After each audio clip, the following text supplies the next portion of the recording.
안녕하세요. 사람이 하루아침에 바뀌면 죽을 때가 다 된 거라는 말이 있던데, 정말 그 말이 틀린 게 하나 없는 것 같다는 생각을 하게 된 경험이 있습니다. 오늘 여러분께 사연을 보낼 이야기가 정말 자애로우시고 덕 많은 시어머니의 돌발스러웠던 행동들 때문에 일어난 일이라 저에게는 더욱 충격이 큰 것 같아요. 저희 부모님께서는 선을 보고 결혼을 하셨음에도 서로 아끼고 배려하며 잘 지내는 모습에 저도 부모님이 건너 아시는 분께 소개를 받아 지금의 신랑을 만나게 되었습니다. 이미 선을 보기 전에 기본적인 정보는 알고 나간 상태였기 때문에 서로 성격만 잘 맞으면 좋겠다고 생각을 했어요. 신랑은 저의 시시한 농담에도 잘 웃어줬고 경상도 사람답지 않게 다정스러워서 호감이 갔던 기억이 납니다. 처음 선을 봤을 때의 나이가 이미 저는 30이었고 신랑은 32이라 조금은 빠르게 결혼을 진행하게 되었습니다. 요즘이야 30이면 노처녀도 아니지만 10년 전만 하더라도 20살 후반만 되어도 이미 노처녀라고 친척들이 들들 볶아대던 시대였거든요. 그렇게 처음 인사를 하러 간 시댁은 시부모님의 금술이 유난히도 좋았던 게 기억이 납니다. 당신 이것 좀 먹어봐. 당신 좋아하는 전복이네. 아유, 애들 앞에서 뭐 하는 거야? 남사스러운 줄도 모르고. 아, 왜? 쟤들은 자기 인생 자기들이 사는 거지. 우리 예비 며느님도 괜찮지? 아, 우리 며느님도 전복 좋아해? 며느리 밥은 진호가 알아서 챙기는 거지. 뭘 그런 걸 우리가 신경 써? 시어머님은 앞접시에 쌓이는 반찬들을 보며 한숨을 쉬었고 이내 저에게 이야기를 했습니다. 이 집안 남자들이 유별나. 서울 남자는 말 예쁘게 한다고 해서 결혼했더니 이건 뭐 남자가 아니라 애야 애. 원래 남자는 애 아니면 개라고 했어. 개 아닌 게 얼마나 다행이야. 말이나 못하면 애들 앞에서 부끄럽지도 않아? 어허, 이 사람 또 애들 앞이라고 무게 잡네. 그렇게 투닥거리시면서도 시어머니는 아버님이 챙겨주신 반찬들을 맛있게 드셨고 저희 신랑도 그의 질세라 제 앞접시에 고기들을 쌓아줬습니다.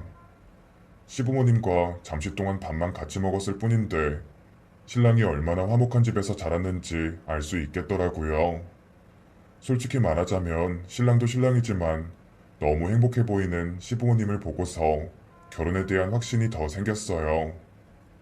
이런 부모님 밑에서 자랐으면 적어도 배우자를 아껴주는 마음 하나는 잘 보고 컸겠구나 하고요. 당연히 화기애애하게 상견례도 잘 마쳤고 행복하디 행복한 신혼생활을 했습니다. 결혼 후 2년 정도가 지났을 때 저는 임신을 하게 되었고 저는 잠도 화도 많아졌습니다. 저도 제가 잘못한 걸 알고 있긴 하지만 정말 별것도 아닌 일로 화가 나서는 신랑에게 소리를 지르고 크게 싸우게 되었어요.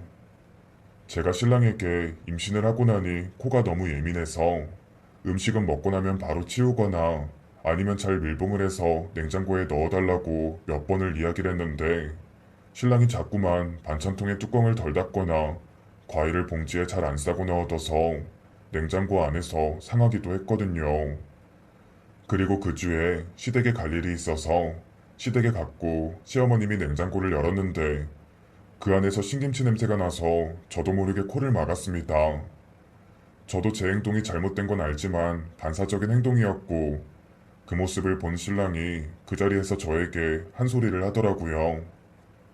아, 너무 유난 떠는 거 아니야? 우리 집도 아닌데 여기까지 와서 꼭 그래야겠어? 미안해, 나도 모르게. 당신이 그러면 엄마가 뭐가 돼? 제가 머쓱해하고 있을 때 시어머님이 들고 있던 김치통을 그대로 싱크대에 부어버리셨고 거실에서 신문을 보고 계시던 시아버님은 성큼성큼 저희에게 오시더니 신랑의 등짝을 퍽 소리가 나게 몇 번이나 때려서 놀란 제가 시아버님을 막았습니다. 이거 다 컸다고 생각하고 장가도 보내줬더니 너 이게 지금 뭐 하는 짓이야? 부모 앞에서 애 엄마 면박이나 주고 내가 너 이렇게 가르쳤어? 막말로 남의 집 귀한 딸 배에서 네 새끼가 크고 있는데 이게 뭐 하는 짓이야? 아버지, 그게 아니라 너무 유난스러우니까. 평생 유난스럽겠냐? 10달이야, 딱 10달. 그 10달도 곁에서 못 도와주면 나중에 애 낳고 나서는 어쩔 건데. 그때도 남의 집 귀한 딸 혼자 유난 떨고 지내야 되겠어? 네가 이렇게 행동하면 내가 나중에 사돈 얼굴을 어떻게 보냐. 방금 네 엄마가 김치 버린 건 며느리 때문이 아니라 너 때문이야. 네가 김치찌개 먹고 싶다고 해서 이렇게 된 거잖아. 먹지 마. 너무 크게 화를 내시는 시아버님을 보고 저는 어찌해야 할지 몰라 우물쭈물하고 있었고, 그때 시어머니께서 제 손을 이끌고는 안방으로 갔습니다. 아버님도 아버님이지만 시어머님도 김치를 버릴 정도면 화가 많이 나신 것 같아서 우선 죄송하다는 말부터 하려고 했는데, 그보다 먼저 시어머님께서 제 손을 꼭 잡으시면서 그동안 많이 서운했겠네. 괜찮아? 하고 말씀해 주시더라고요. 어머님, 저 때문에 김치도 다 버리셨는데 제가 죄송해요. 아유, 죄송하기는 사실 나도 임신했을 때 김치 냄새도 못 맡아서 엄청 고생했거든. 근데 너는 냉장고에서 나는 냄새가 더 그러니 얼마나 힘이 드니? 그렇게 생각해 주셔서 감사해요. 그래도 저 때문에 집안 분위기가 안 좋아져서. 괜찮아. 오늘 아니라 언제라도 한번 날 잡아서 호되게 혼내려고 벼르고 있었어. 임신했을 때부터 애기 아빠들은 교육을 해줘야 아기 낳고 나서도 집에 잘하는 거야. 너 때문 아니니까 걱정 말고 잠시 쉬고 있어. 내가 과일이라도 좀 깎아올 테니. 그리고 시부모님의 정신교육 덕분인지 신랑은 기압이 잔뜩 들어가 있었고, 이후부터는 아예 본인 냉장고를 작은 걸 하나 사서 쓰더라고요. 저도 제가 시부모님을 너무너무 잘 만났다는 걸 알고 있었고, 그렇게 시부모님을 부모님처럼 의지하고 따르며 10년이라는 시간이 지났습니다. 그동안 저는 어느덧 40대가 되었고, 딸아이도 초등학생이 되어 있었어요. 시부모님은 연세가 이제 제법 드셔서 여기저기 아프시다고 하시지만 두 분 모두 건강검진도 열심히 받으러 다니시고 모임도 다니시며 누구보다 활발하게 삶을 즐기고 있었어요. 아니, 그렇게 열심히 삶을 즐기고 있다고 생각을 했습니다. 시아버님과 시어머님은 나이 차이가 좀 나는 연상연하 부부였는데, 저희 시어머니께서 환갑이 지나고 나면서부터 조금씩 이상해지기 시작했습니다. 하루가 멀다 하고 우승은의 내 나이가 어때서 노래를 부르며 다니시더니 인생은 60부터라고 하시며 저에게 쇼핑을 가자고 하셨습니다. 저는 그런 시어머니가 이상하다는 생각도 했지만 오히려 더 밝아 보이는 모습에 기분이 좋았습니다. 딸, 목요일에 뭐해? 저 그날 퇴근하고 나면 아무것도 없어요. 왜요? 그럼 밥하기도 귀찮을 텐데 엄마랑 데이트 나갈까? 너무 합리적이고 좋은데요. 제가 어머님 모시러 갈게요. 10년이라는 세월 동안 저는 어머님과 엄마 딸하는 사이가 될 만큼 엄청 사이좋은 고부관계였어요. 퇴근 후 시댁에 들러 어머님을 모시고 어디로 갈지 모르니 백화점에 가자고 하셔서 함께 백화점에 갔습니다. 평소 검소하신 시어머님이다 보니 누구 선물이라도 사러 오신 건가 싶었는데 백화점 매장을 돌아보시더니 명품관으로 가시더라고요. 솔직히 그때부터 조금 긴장을 하긴 했지만 시어머님은 여기저기 둘러보더니 시어머님께는 잘 안 어울릴 것 같은 디자인의 가방을 고르셨어요. 딸, 이 가방 어때? 이뻐? 네? 네네, 예뻐요. 어머님, 근데 여기 비싸요. 비싸면 뭐? 내가 못 올 때라도 왔어? 물건 파는 데가 다 똑같지 뭐. 그렇게 이야기하면서 시어머님은 카드를 내밀고는 그 자리에서 300만 원이 넘는 명품 가방을 결제하셨습니다. 저는 헉소리가 나긴 했지만 시어머님은 인생은 60부터를 외치시면서 엄청 기분이 좋아 보이셨어요. 그날 저는 신랑에게 시어머님이 고가의 명품 가방을 샀다는 이야기를 했고, 신랑도 평소답지 않은 시어머님의 모습에 의아해하긴 했습니다. 그리고 며칠이 지나서 저는 시댁에 갔다가 정말 깜짝 놀라 뒤로 자빠질 뻔했어요. 환하게 웃으시면서 시어머님은 음식을 준비해 주셨지만 저는 그런 시어머님을 똑바로 쳐다볼 수 없었거든요. 새빨간 머리카락에 손톱도 빨간색, 옷도 빨간색에 묻어난 게 좋다며 립스틱도 안 바르시던 시어머니가 새빨간 립스틱까지 하고 있었어요. 이걸 예쁘다고 말을 해드려야 할지 뭐라 말을 해야 할지 몰라서 밥만 먹고 있었는데 신랑이 결국 시어머니께 한 소리를 했습니다. 엄마, 지금 꼴이 이게 뭐야? 왜 이래? 뭐가? 내가 하고 싶던 거 하고 산다는데 뭐가 문제야? 너무 과하잖아. 엄마가 무슨 20대 젊은 애들도 아니고. 내가 언제 뭘 하든 신경 꺼. 너는 네 인생이나 살아. 살얼음판 같은 식사 시간이 끝이 나고 어쩐지 헬쑥해 보이는 시아버님이 눈에 들어왔습니다. 여름이라 반팔을 입고 있었는데 반팔옷 조금 위쪽으로 작은 멍도 보이는 것 같고 시댁에 예사롭지 않은 일이 일어나고 있음을 느꼈어요. 평소 술이라면 입에 대지도 않던 시어머니는 밥을 먹다가 냉장고에서 술을 가져와서 마시기 시작하셨고 시아버님은 화들짝 놀라며 술병을 뺏었습니다. 제발 술 좀 그만 마셔. 왜? 너희는 그렇게 잘만 마시던 술 나는 좀 먹으면 안 되냐? 당신 정말 왜 이래? 어디 아픈 거야? 그동안 애들 키우랴, 당신 밥 챙기랴, 내 인생이 없었잖아. 그래서 이제부터라도 나 하고 싶은 대로 살게 좀 놔두라고. 여보, 애들 앞에서 제발 이러지 마. 놔, 이 망할 집구석. 시어머님은 제가 아는 사람이 아니었습니다. 저는 놀라서 서둘러 딸아이를 데리고 밖으로 나갔고 안에서는 한동안 소란스러운 소리가 끊이지 않았어요. 몇십 분 정도가 지나고 나서야 신랑은 밖으로 나왔고 복잡한 표정으로 담배만 피우고 있었어요. 제가 무슨 일이냐고 물어도 그저 아무 일 없다고 그냥 어머님이 스트레스가 심한 것 같다고 이야기만 할 뿐이었어요.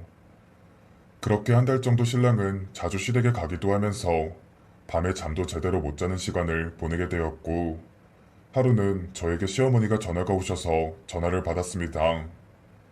야, 너 남편 관리 안 해? 얘 좀 우리 집에 못 오게 해.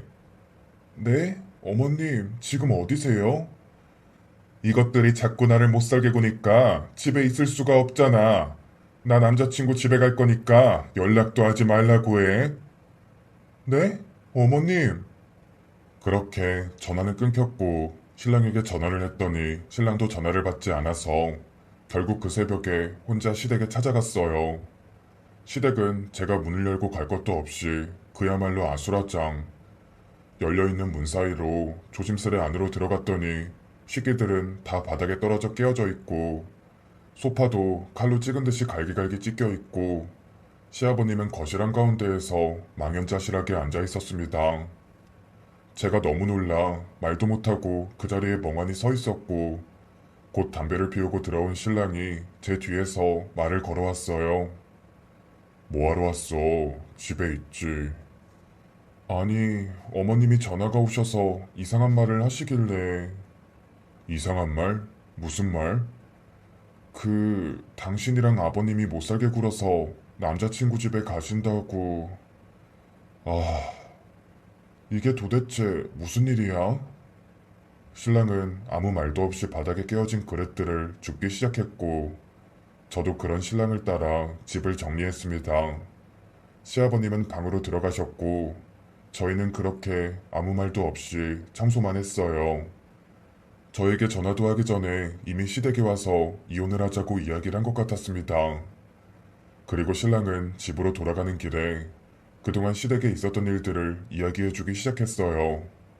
앞서 말씀드린 것처럼 시부모님이 금술이 엄청 좋은 편이었는데 갑자기 그동안 본인에게 너무 소홀했던 것 같다고 하면서 돈을 막 쓰기 시작하셨대요. 저와 함께 갔던 명품샵도 그렇고 작게는 10,000원짜리들부터 많게는 몇십만 원짜리까지요.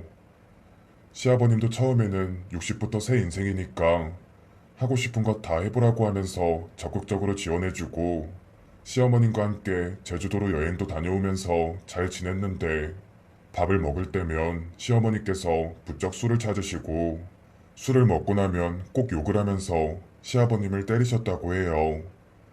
괜히 자식들에게 이야기하면 걱정만 할 것 같아서 시아버님은 그렇게 맞으며 지냈는데 하루는 그 정도가 너무 심해서 이웃들이 신고를 해 경찰이 온 적도 있다고 합니다. 상황이 이렇게 나빠지니 술이 문제인가 싶어서 술을 못 먹게 말렸는데 술을 못 먹게 말리고 나서부터는 본인을 무시한다고 하면서 시아버님께 화를 냈다고 합니다. 결국 술이 문제가 아니라는 거죠. 시아버님은 갑자기 변한 시어머님께 정신과 치료라도 받아보자고 권유했더니 이제는 본인을 미친 여자 취급을 한다고 또 길길이 날뛰었고 얼마 전부터는 갑자기 첫사랑을 다시 만났다고 하며 시아버님께 이혼을 하자고 했답니다. 어머님이 정말로 그러셨다고? 그래, 그렇다니까 나도 정말 미치겠어. 그동안 내가 알고 지내던 엄마가 맞나 싶어. 아버님은 괜찮으셔? 아빠도 정신이 하나도 없어서 요즘 매일 술만 드시고 있어. 정말 왜 그러지? 갱년기? 그것 때문인가? 무슨 말이야. 갱년기는 끝나도 진짜 끝나셨을 텐데 그보다 뭐 다른 건 없었고? 다른 거? 모르겠는데. 그래. 저도 그동안 알고 지낸 시어머님의 모습이 아니라 너무 혼란스러웠고 정말 어디 용한 점집이라도 찾아가서 왜 이러는지 이유를 물어봐야 하나 싶었어요. 그렇게 집을 나간 시어머님은 이틀 만에 다시 시댁으로 돌아왔다는 소식에 저도 불이 나게 시댁으로 갔습니다. 어머님은 여전히 빨간 머리에 손톱, 입술, 그리고 빨간 긴팔 원피스를 입고 있었어요. 자, 여기 빨리 도장 찍어. 나 이럴 시간 없어. 당신 정말 이렇게까지 해야 해? 나도 이제 내 인생 좀 살자. 내가 언제까지 당신 밥만 해먹이고 살아야 돼? 이제 내가 해서 먹을게. 여보, 제발. 나는 마음 굳혔어. 위자료는 그래도 내가 여태까지 한 게 있으니 4억으로 합의해. 여보, 듣기 싫어. 빨리 도장 찍어. 안 그러면 어디 찾지도 못하는데 꽁꽁 숨어버릴 거니까. 시아버님은 울며 겨자 먹기로 도장을 찍었고 시어머님이 서류를 챙겨서 나가려고 할 때 신랑이 시어머님의 팔을 잡아 세웠습니다. 그 사이 시어머님의 팔 안쪽에 문신이 그려진 걸 보게 되었고 신랑은 그걸 보고서는 시어머님께 오만정이 다 떨어진 것 같았어요. 엄마, 이제는 문신도 했어? 젊은 애들 하는 거 부러워서 해봤다. 그 사람은 그런 거 보고 뭐라고 안 해? 자유로워 보이고 좋다고 하더라. 너도 이제 애기 아빠니까 네 가정만 신경 써. 나 간다. 앞으로 얼굴 보는 일 없도록 하자. 그렇게 말하고 시어머님은 나가셨고 저는 그런 시어머님의 뒤를 쫓아갔습니다. 다른 시아버님이나 신랑은 그저 변한 시어머님의 모습에 배신감을 느끼는 것 뿐이었지만 저는 그런 시어머님의 모습을 보면서 어쩐지 측은한 마음이 들었거든요. 화려한 옷으로 거치레를 한 게 꼭 사람이 무서워서 지는 게처럼 이상한 기분이 들어서 적어도 시어머님이 잘 지낸다는 모습이라도 확인하려고 저도 모르게 뒤를 쫓아갔어요. 시어머님은 집 앞에서 택시를 타고 어디론가 갔고 저도 곧 시어머님의 뒤를 따라갔습니다. 그 차는 조금은 외진 산으로 들어갔고 차가 멈춰선 곳에는 요양원이라는 세 글자가 눈에 들어왔어요. 시어머님은 차에서 내려 안으로 들어갔고 밖에 택시가 멈춰 있는 걸 보고 저도 기다렸습니다. 곧 시어머님이 나오셨고 다시 택시를 타고는 모텔촌으로 갔어요. 혼자 모텔로 들어가신 시어머님을 보고 저는 따라 들어갔고 카운터에 있는 사람에게 이야기했습니다. 방금 들어가신 분 방이 어디예요? 네? 그런 건 못 알려드리는데요. 그럼 좀 불러주세요. 제가 택시기사인데 손님이 휴대폰을 두고 내리셨어요. 아, 잠시만요. 곧 인터폰을 누르고 그 사람은 택시기사가 와 있다고 설명을 했습니다. 그 직원분은 곧 내려올 거니 엘리베이터 쪽으로 가서 주고 오면 된다고 했고 저는 엘리베이터 앞에서 시어머님이 내려오길 기다렸어요. 엘리베이터 문이 열리고 저와 눈이 마주친 순간 시어머님은 눈알이 튀어나올 것처럼 놀라셨고 이내 다시 엘리베이터 문을 닫으려 했지만 제가 먼저 엘리베이터 안으로 따라 들어갔습니다. 너 이게 뭐하는 짓이야? 미행이라도 한 거야 뭐야? 어머님, 방에 좀 가봐도 될까요? 안 돼. 남자친구도 있는데 어딜 들어오려고. 그럼 어머님 남자친구 얼굴만 보고 갈게요. 뭐? 저는 시어머니의 팔을 걷어 올렸고 거기에는 정말 시어머니가 하신 문신이 있었습니다. 거기에 적힌 문구를 보고서 저는 울지 않을 수 없었어요. 저는 치매 환자입니다. 저를 발견하시면 땡땡 요양원으로 연락해주세요. 그 문신을 보는 순간 저는 그 자리에 주저앉아 펑펑 울었고 시어머님은 그런 저를 데리고 혼자 묵고 계시는 모텔방으로 데려갔습니다. 어머님, 제발 집으로 돌아가요. 너 치매가 얼마나 무서운 건 줄 알아? 예전에 우리 아빠가 치매였어. 엄마를 그렇게 무지막지하게 때리더라. 집에서 관리할 수 있는 게 아니야. 그래도 어떻게 신랑도 자식도 다 버리고 혼자 가시려고 하세요. 나는 어차피 다 잊을 거니 괜찮다. 내가 모질게 해야 남은 사람들도 나 욕하며 살지. 혹시 아니? 욕먹고 더 오래 살지. 제발 다른 사람들한테 말하지 마. 너도 나 잊고 잘 지내. 그리고 그 가방 네 거야. 내 방에 포장도 안 뜯고 놔뒀으니 그거 쓰면 돼. 내가 말한다는 걸 또 깜빡해버렸네. 저 그런 거 필요 없어요. 내가 너네 결혼할 때 꼭 해주고 싶었는데 너무 늦었네. 이제 내 기억도 얼마 안 남았다 싶으니까 아낄 것도 없더구나. 이제 안 왔으면 돌아가. 나 잊고 지내고 제발 다른 사람들한테 말하지 말고. 그 집안 양반들이 똑똑해 보여도 정이 많아서 매번 사기나 당할 인간들이야. 하지만 저는 돌아가지 않았습니다. 그 모텔 앞에서 신랑과 시아버님께 연락을 했고 제 연락을 받은 두 사람은 금세 모텔로 도착했어요. 제가 모두에게 알린 걸 시어머님은 분명 원망을 하시겠지만 잠시 동안 나눈 대화에서 시어머님이 저희를 떠나려 하시는 게 진심이 아니라는 걸 느꼈고 이 상태로 모든 게 끝이 나면 안 된다고 생각을 했습니다. 두 사람이 오고 나서 저는 모텔방에 다시 문을 두드렸어요. 어머님, 저 아까 말씀 못 드린 게 있어서요. 문을 연 어머님은 제 뒤에 두 남자를 보고 흠칫 놀라셨어요. 여보, 4억 달라면 내가 빚을 내서라도 줄게. 집을 팔아서라도 줄게. 그냥 옆에만 있게 해줘. 당신 제정신이야? 내가 이혼해달랬지 언제 4억만 달라고 했어? 당신 요양원 등록해뒀다며. 돈 안 주면 거기 어떻게 들어갈 건데? 요즘 평균 수명이 얼마나 늘었는데 그 돈 어떻게 감당할 거야? 내가 다 알게 된 이상 나 이혼 안 해. 정말 당신이 다른 남자가 생겼고 행복하게 살 수 있다면 보내주려 했는데 이건 아니야. 나 치매야. 집에서 케어 못해. 집에서 하다가 힘들면 그때 요양원 가면 되지. 그때는 나도 당신 따라 요양원 가면 되지. 밥 나와 간식 나와 얼마나 좋아.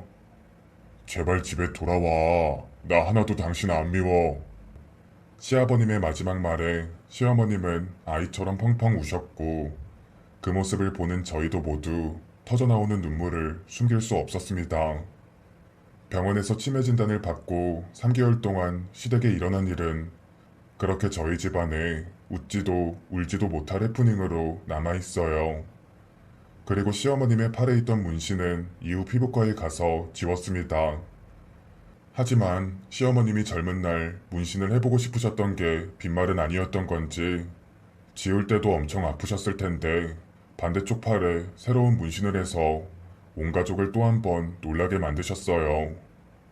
내 남편 조현욱 010 땡땡땡의 땡땡땡땡 내 아들 조진호 010 땡땡땡의 땡땡땡땡 내 딸 김영원 010 땡땡땡 땡땡땡땡 사랑하는 우리 가족들 잊어도 기억하자. 시어머님은 잊고 싶지 않다고 하시며 저희의 이름을 새겨두셨습니다.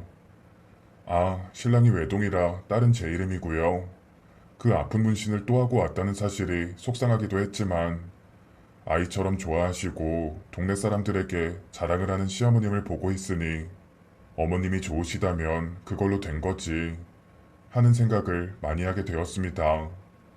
사실 몇 달이 지나면서 시어머님은 조금씩 증세가 안 좋아지긴 하셨지만 드라마나 TV에 나오는 것처럼 하루아침에 가족들의 이름을 까먹는다거나 혼자 집 앞에서 길을 잃으신 적은 없어요. 어리광이 좀 늦었고 편식을 하시고 식탐이 많아지긴 하셨는데 아직은 가족들 모두 그런 시어머님을 귀여워하며 지내고 있습니다. 아마도 시간이 조금 더 흐르고 나면 집에서 케어하기 힘들 정도로 버거워질 수 있겠지만 시아버님은 그때가 되면 시어머님과 함께 요양원에 들어갈 거라고 하시며 좋은 요양원을 미리부터 알아보고 계세요. 최근 이렇게 큰일을 겪고 나니 저도 삶을 살아가는 관점이 바뀌기는 하더라고요. 여전히 저희 시부모님은 제가 부러워하는 이상적인 부부라는 생각이 들고 그렇기 때문에 온 가족이 잘 이겨낼 수 있을 거라 생각합니다.